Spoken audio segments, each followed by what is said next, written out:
Mr. President, I rise today in opposition to the deal that the Senate is getting ready to vote on. This is a terrible deal. This deal embodies everything about the Washington establishment that frustrates the American people. This deal kicks the can down the road.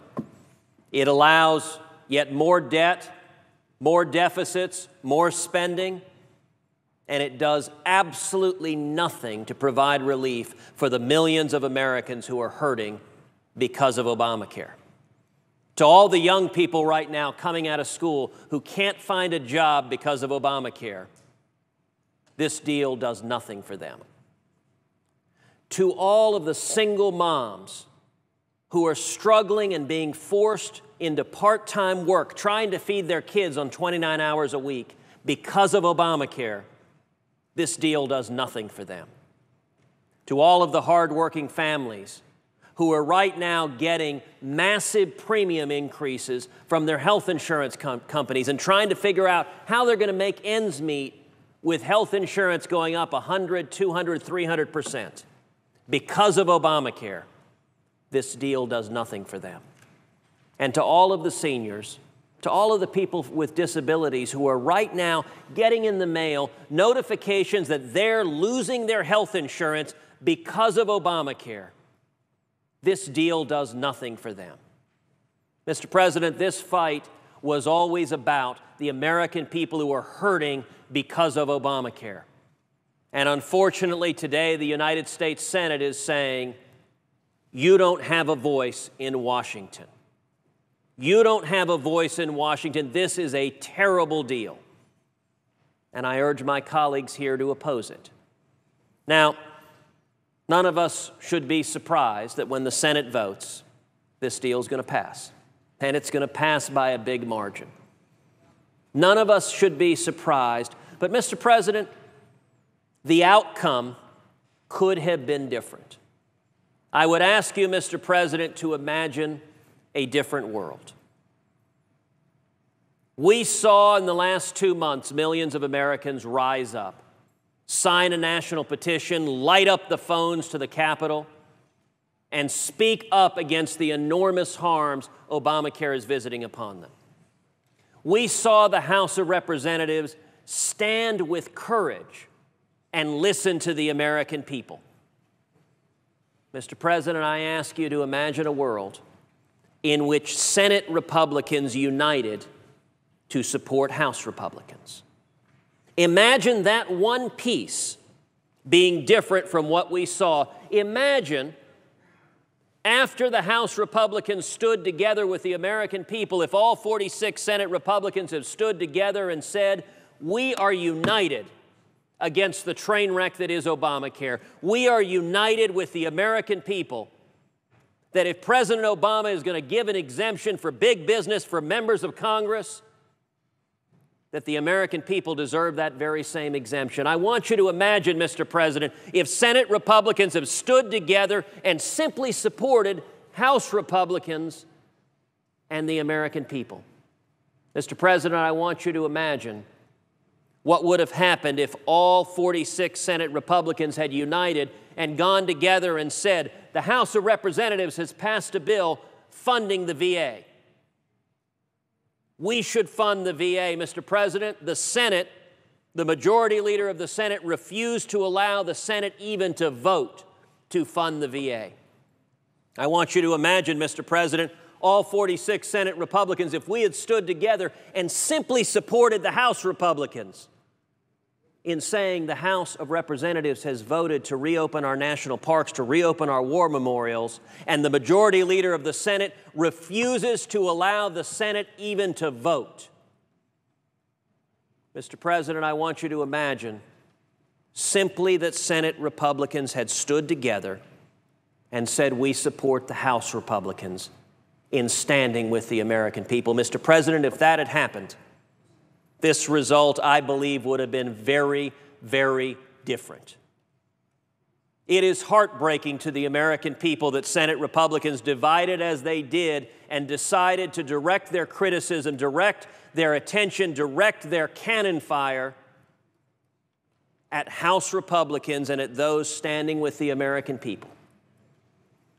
But yet at the same time, Mr. President, to the millions of Americans who rose up in the last couple of months, I want to give a word of encouragement about the path forward. A couple of months ago, the Washington establishment scoffed at the notion that the American people might rise up. That was viewed as silly, parochial, couldn't happen. A couple of months ago, the Washington establishment scoffed at the notion that the House of Representatives would stand strong saying, we should fund every bit of the federal government, but we shouldn't fund Obamacare. And yet, Mr. President, what we've seen in the last 2 months has been extraordinary. Millions of Americans speaking up in overwhelming numbers, saying Obamacare isn't working. Mr. President, the unions are jumping ship. Democratic members of the Senate and the House went to the President and said, we want to be exempted from Obamacare. This law isn't working. And it is worth reflecting on how extraordinary it is to see the American people rise up in such incredible numbers and to see the House of Representatives engage in what I consider to be a profile in courage, standing with the American people. Now, a path forward, the way we are going to stop Obamacare, the way we are going to stop the suffering, the harms that are being visited on millions of Americans is the path we have seen these past couple of months, is the American people rising up. The answers are not going to come from Washington. Washington is broken, but the answers are going to come from the American people. And so, Mr. President, I am today encouraged.